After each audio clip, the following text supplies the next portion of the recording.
So, good day, everyone, and I'm happy to be back. I don't know how many of you noticed that the Tuesday and Wednesday the broadcasts were pre-recorded. I had to go away for a couple of days. Good day, everyone. Had to go off a couple of days to accompany my wife on her trip. And now I'm back, and now it's literally live. So, continuing on this theme of Satipatthana, there's a paradigm shift that happens as we do this practice, especially the third foundation, and that is that we go from a fragmented mind to a mind that becomes whole, inclusive. That a fragmented mind is a mind that, one of the things that fragments the mind is excessive preoccupation with desire. With any preoccupation, any singular focus kind of being caught up in desire, the mind is limited by the desire. Preoccupation with ill will or aversion, and the mind is limited by that and is narrowed, and its scope has become smaller. And same thing with delusion. With mindfulness, we're beginning to expand the scope of the mind, of awareness, to become not absorbed in greed, hatred, and delusion, absorbed in the hindrances, but rather becoming broader, wider, stronger, bigger, to be able to include all those, but not be limited by them. And then at some point, the paradigm shift is when we have a sense of the mind as a whole, the wholeness, and how good that feels, how satisfying it is, and how comforting or at home it is to be at home in the kind of the wide, broad, inclusive mind. And it's a kind of a big shift, because there can be so much authority, so much pull into the world of desires and aversions and the hindrances, and they can feel so compelling. I feel like that's the right place to be. That's appropriate. It's justified, and so to pull ourselves out of that world is quite difficult, because the habit of it, the pull of it is so strong, the insistence of it.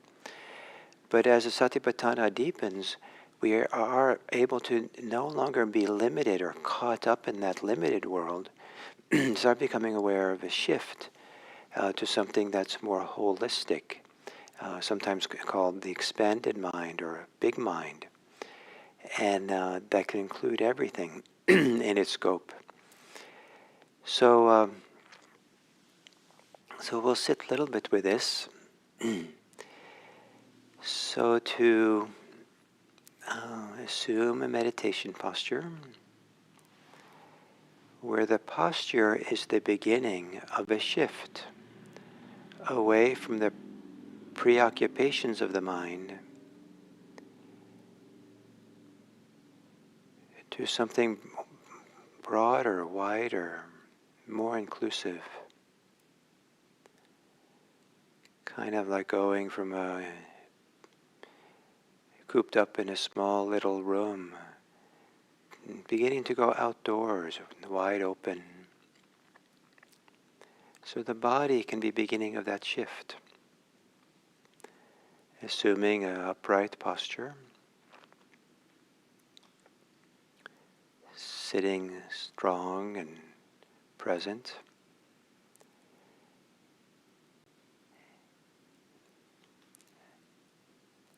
And to take some care to awaken awareness in your body, beginning by taking some long, slow, deep breaths, feeling the ribcage stretch and expand, the belly expand as you inhale, and relax.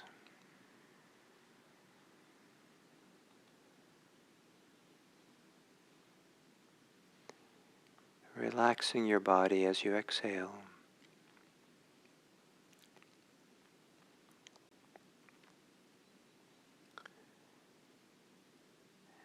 And then letting your breathing return to normal. And allowing your awareness to roam around your body, feeling the different parts of your body in a way to awaken them or to welcome them into the wholeness of being here and now.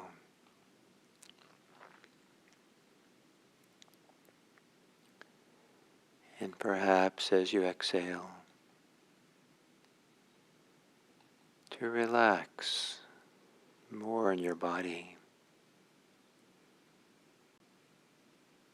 And as you relax, to feel the effect of the relaxing.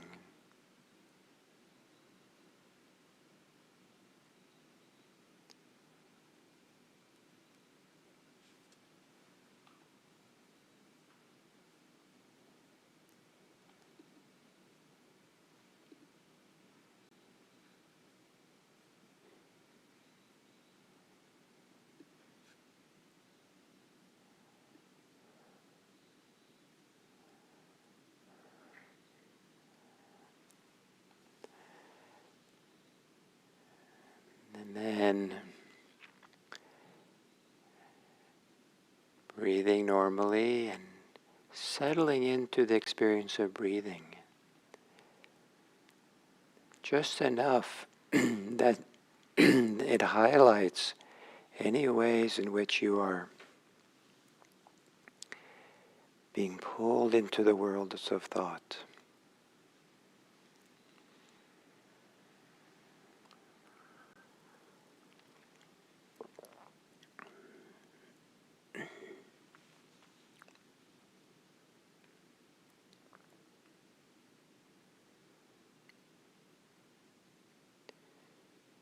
And perhaps you can notice if you pulled into thoughts and ideas, stories and memories, commentary,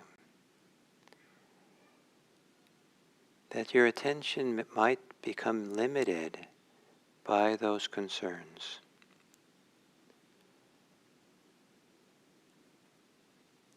And there's a way that if you let go of them, relax the thinking mind,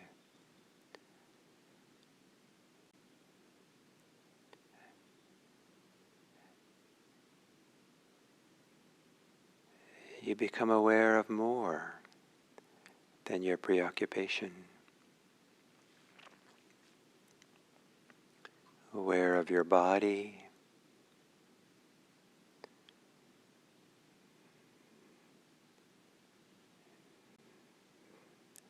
aware of the state of your mind. Is the mind contracted or expanded? Is it scattered or settled?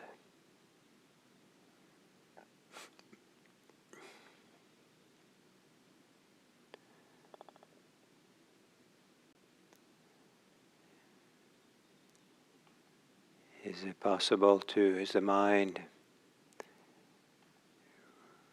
tight or is it loose and open? Is it receptive or closed?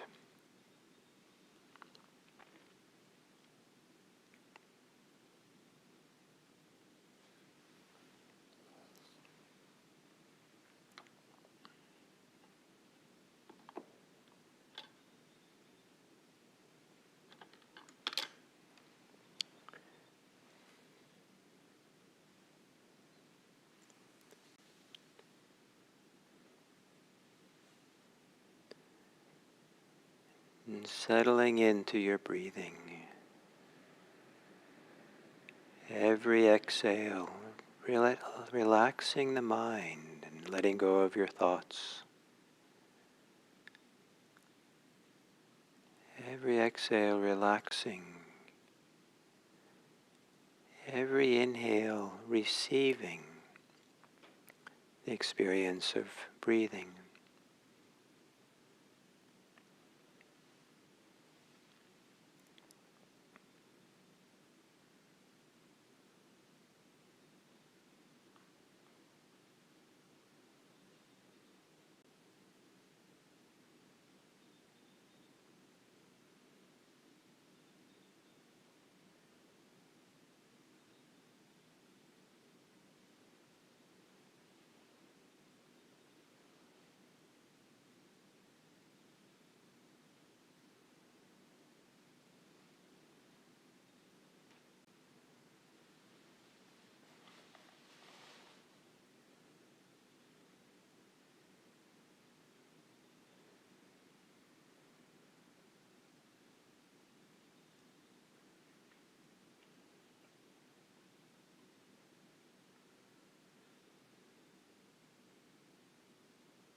If you're involved in your thoughts, see if you can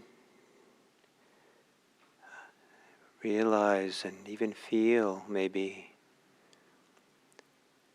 what is beyond the edges of your thinking.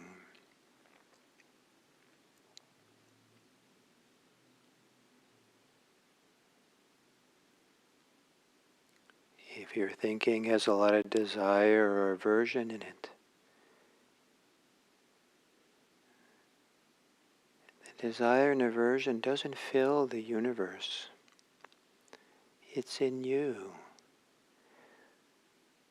In the mind, awareness can expand beyond the edges of desire, the edges of aversion.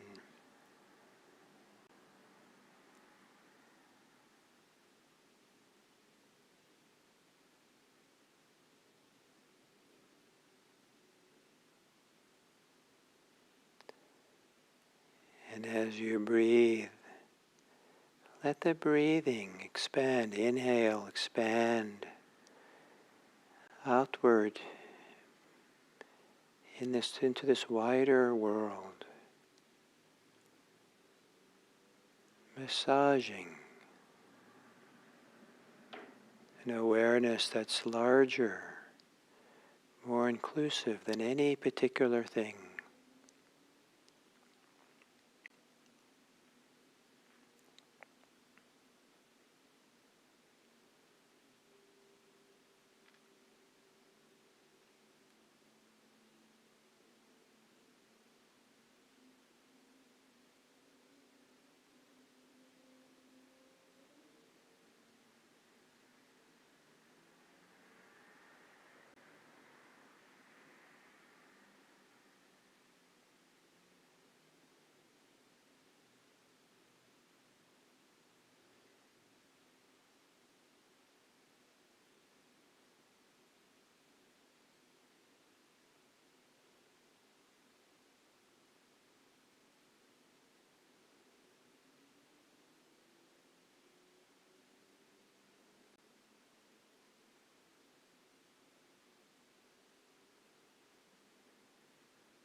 In a sense, your mind or your awareness can feel like it's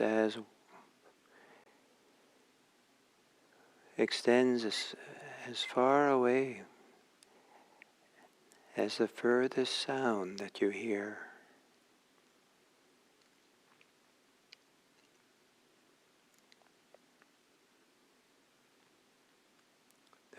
All the sounds, the furthest sound, occurs within the sphere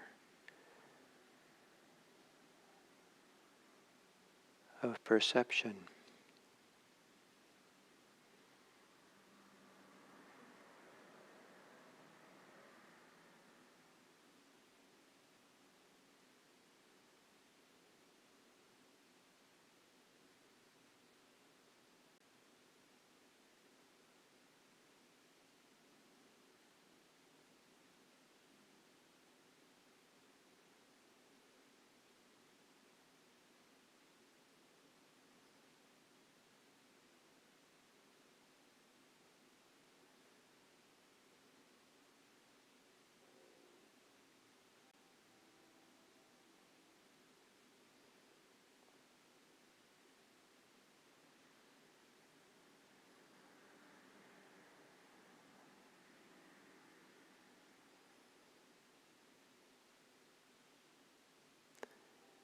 On the exhale, relax any tension or contraction in the mind, in the brain.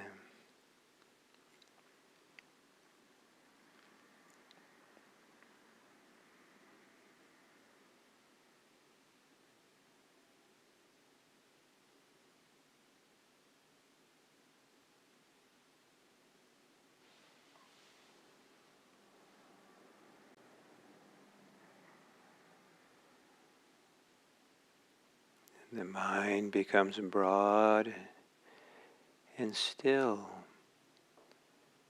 like the broad and still morning lake in a windless, quiet dawn.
If you're involved in any thoughts right now, see if you can shift your allegiance from thinking to awareness. Maybe a broad, wide awareness that is able to and willing to be aware of whatever is happening in the senses, hearing, smelling, tasting, touching, seeing, even with the inner eye.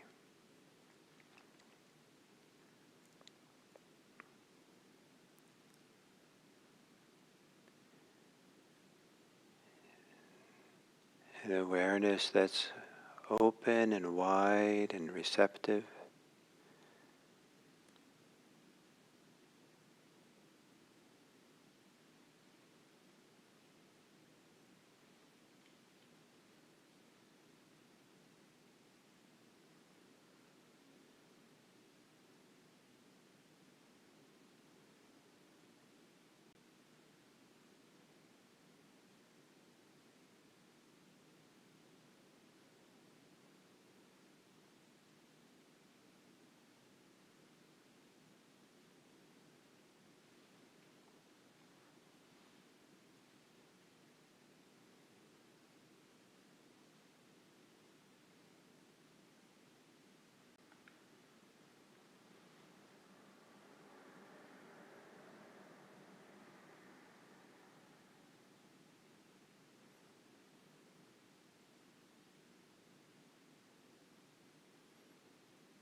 To the degree that you are relaxed now, calm or peaceful, does the relaxed state or the peaceful state, calm state, is it contracted, more contracted or more expanded? Is it more a very small little thing, or does it have a feeling of being large or not without strong boundaries, edges?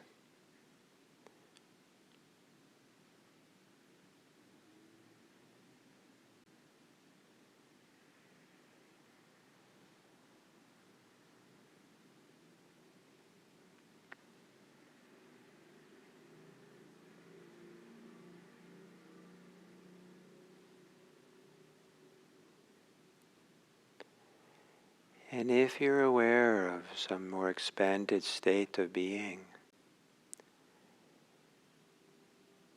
might you recognize that it is more inclusive or expanded than preoccupation with any kinds of thinking, more expansive and open than any fixation on desire or aversion.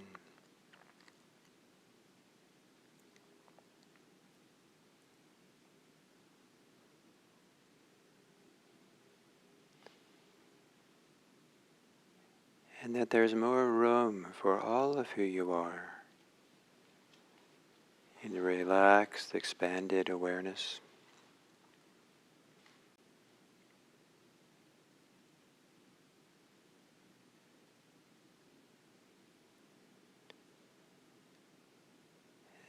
And to whatever degree that you're calm, see if you can now expand the scope of your knowing, your awareness, your consideration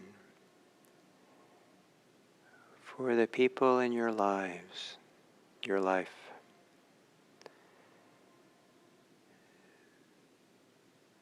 The people that you will read about in the news, the people you'll see in your neighborhoods, in your communities. And see if they can be included in relaxed awareness, relaxed consideration.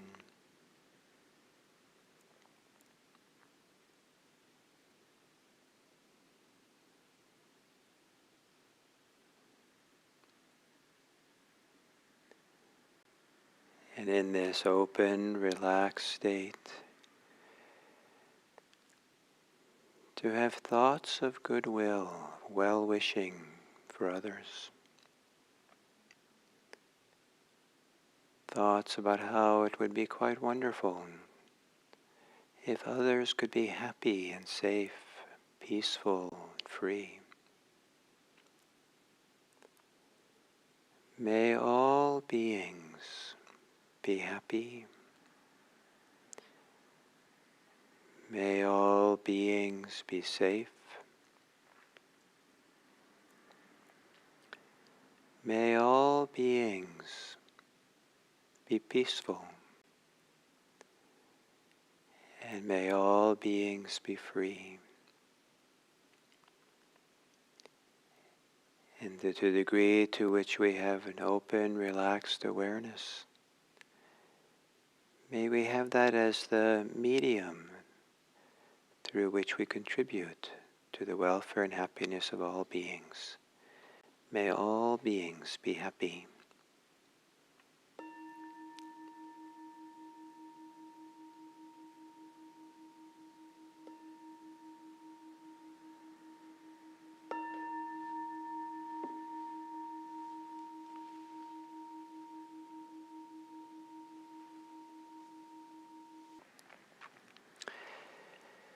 So hello everyone, and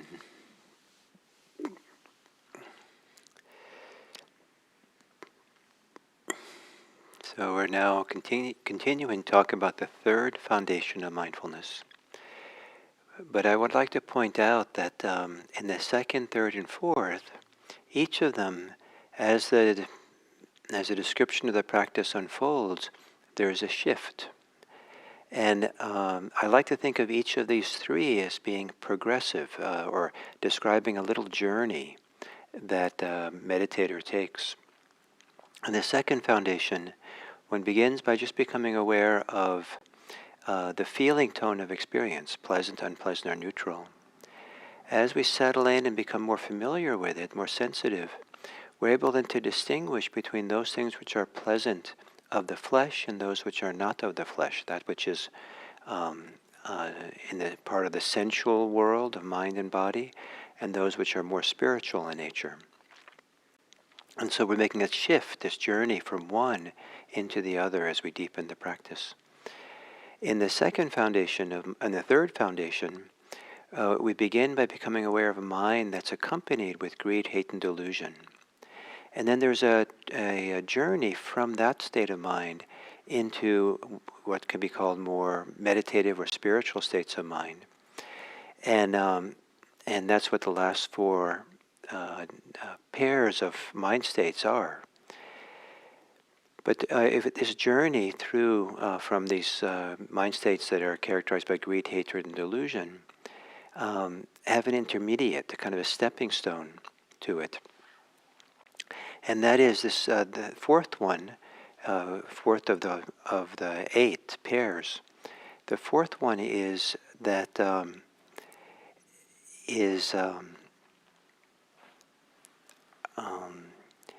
scattered mind or a contracted mind. When the mind is not caught up in greed, hatred, and delusion anymore, it's sometimes a little bit lost. To have greed, hate, and delusion is always to have some focus of attention, some concern, something that we want, something we don't want, something we're confused about. And the degree to which we're focused on this object of thought, this object of concern, it limits the mind. The language of the Buddha is it's a limitation for awareness or the mind. The mind becomes smaller, contracted. Its scope becomes sometimes very, very narrow. We can feel the mind gets kind of tight and narrow and just preoccupied with one thing. And it can even feel pleasant. There's a lot of good energy or strong energy, compelling energy, habit energy around desires and around aversions and around delusion. And the mind just kind of goes into it because it's like a black hole where a strong gravitational pull pulls us into this. And it can feel so natural, so normal, that we don't realize how the impact it has on us, and how we don't realize so easily that there's another whole option. When the mind is no longer focused on objects, these objects in this kind of narrow, constricted or forceful way, then the mind goes through a transition sometimes where it's a little bit confused. It's not quite sure what to focus on or what to do. It's kind of like if desires and aversions and delusions are kind of like caffeine. It keeps us energized. When we stop taking the caffeine, the mind goes through a period of adjustment. And that period of adjustment is the mind doesn't have a particular object that it's particularly concerned with, but the mind hasn't developed its capacity for settled, concentrated presence. And so the mind then can get scattered, just jumps around, kind of looking for something to be concerned with, but not enough focus to really settle on anything. The mind becomes scattered. Or the mind just becomes shrunken, it just sinks in on itself. Sloth and torpor sets in, kind of giving up, or kind of like deflation that can happen. And so without greed, hate, and delusion, sometimes it's deflation, sometimes there's scatteredness of mind, restlessness of the mind that can happen. But we keep practicing. We keep, it can feel like things are going backwards because our mind is all scattered, jumping around, or more deflated and shrunken. But it's actually a transition time sometimes. We have to go through it, be patient with it, and just be willing to breathe with it and be aware of it. And then at some point, some of the fruits of practice come into play. And the first one, it says in this third foundation, one knows an expanded mind as an expanded mind, and one knows a non-expanded mind as a non-expanded mind. Mahachitta could also mean big mind. One knows a big mind. So here, mind, in the earlier exercises, one knows a mind accompanied by desire as a mind accompanied by desire, accompanied by aversion as accompanied by aversion. That the mindfulness shows us or creates a wider context of the mind to be aware of desires and aversions, so the desire and aversions doesn't kind of take over fully. And so desire and aversion is just part of the mind. It's a big influence on every part. In this transition, after this contracted or restless mind, there comes this time when the mind starts feeling expansive, open, wide, large, because the mind and awareness become more and more closely linked, rather than or overlap or coterminous. And now we can almost talk as synonyms, that awareness and mind become almost the same, that awareness becomes broad and expansive, that can include everything. And this idea of an inclusive awareness, an open mind, open set of perceptions, that everything that happens is allowed to appear in its own time in the field of perception, in the world of what we perceive. And there's not a for or against our experience. There's not a preference for one thing over another. The preference is not for the object of attention, not for the thing that we're aware of, but the preference is to rest in this wider, calm awareness, the awareness that can receive things in a relaxed way, can know things in a relaxed way, perceive.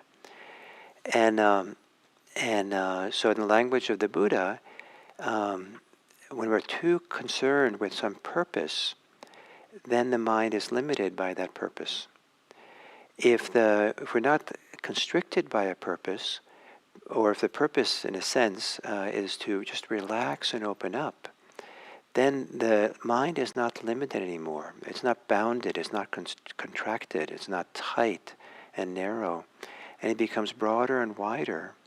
Kind of like the feeling, maybe, that if you're inside a small, teeny little cabin for a long time and all claustrophobic, and you go out into the wide open fields, open space, maybe high in the mountains with a great vista, there's something, an expansive feeling that arises. Certainly the vista is expansive, but something like opens up in the mind, in the heart, that makes it also kind of like a breath of fresh air. It's kind of expansiveness that it takes as well. So you don't have to go out to a great vista point to see a great view, to feel the mind become expansive. Even with the eyes closed, the mind becomes quite expansive, quite large, because it's its nature to be that way. It's how it is. Awareness is, consciousness is, when it's not being channeled into a particular direction. It's not being held and contracted or being used to focus on a particular thought, a particular concern, a particular desire or aversion.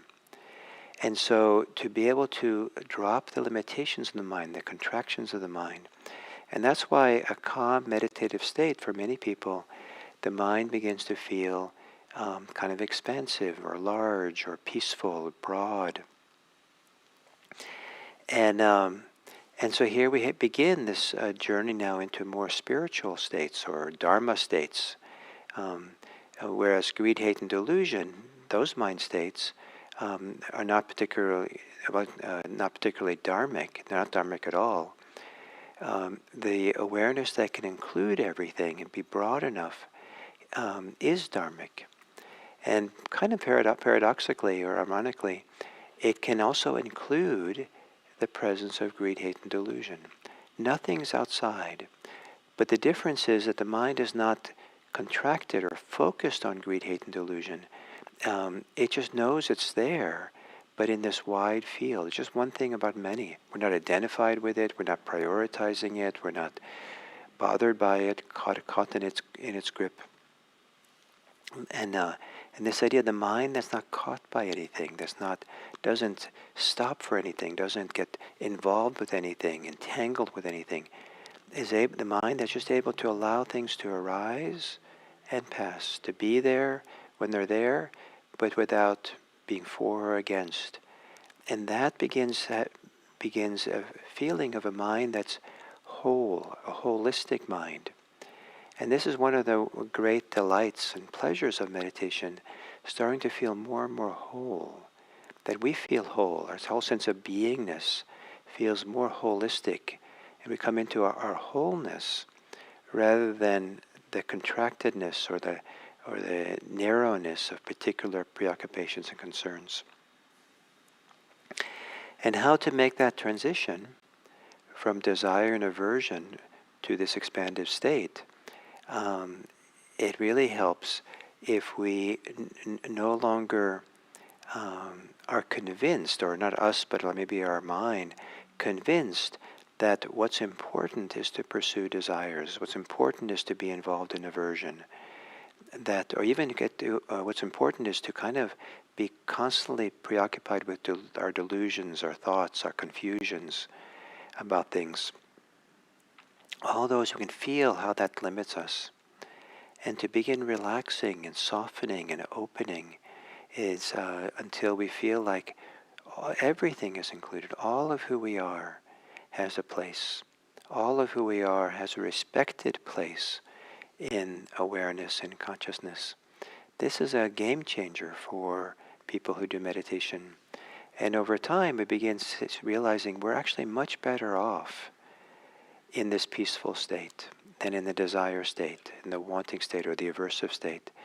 And so if you have, if you have a half an hour free in the evening, and you have, there's a common desire you get pulled into, but instead of that, you go and meditate or go for a walk and do something that allows you to kind of tap into this expanded state, you might find that it's much more pleasant, much more satisfying in the long run.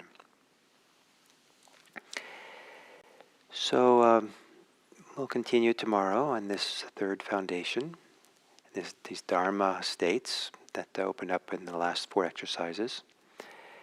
And I want to make an announcement. So IMC now has started a fundraising drive to support refugees who are fleeing Ukraine. Now they're supposed to be close to 2 million or so. And the organization that we're supporting is Save the Children for a number of reasons. One, there's a little bit of a personal connection to that. They're one of the highest rated charities, I think, in the world. They've been around for 100 years. And they're involved on the ground in some of the refugee camps and some of the reception centers in the borders, Ukraine, offering care for some of the most vulnerable people, the children and families. And so if you'd like to donate to this fund, all the money you'll give to IMC for this purpose will go to the Save the Children. And the way to do it is that on the What's New page, on the home page of IMC's website, there's a section in the bottom right called What's New, and there's a notice about fundraising for the Ukraine. And the button there, the donate button there, is specific for IMC to know it's for the Ukraine. So maybe tomorrow I'll post it here on the YouTube chat as well. So we're doing this, we're raising money until through Monday. We did this for Haiti after the earthquake last August, and we raised $30,000, which was quite impressive. And maybe we can do something similar, maybe even more, to support to provide support for this tremendous need there in Eastern Europe. So thank you all, and I look forward to our time tomorrow.